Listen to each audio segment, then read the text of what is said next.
we are looking at how to pronounce these Italian ham name. We're going to be looking at how to say more names of different Italian foods and charcuteries, so make sure to stay tuned until the end of the video to learn a lot more. Italian pronunciation: prosciuttini, prosciuttini. Because you have a double T, you want to insist on that double T, make it twice as long. Prosciuttini.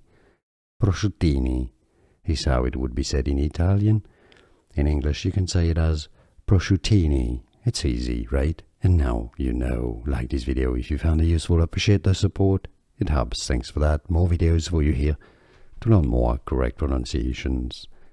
I'll see you there, and thanks for watching.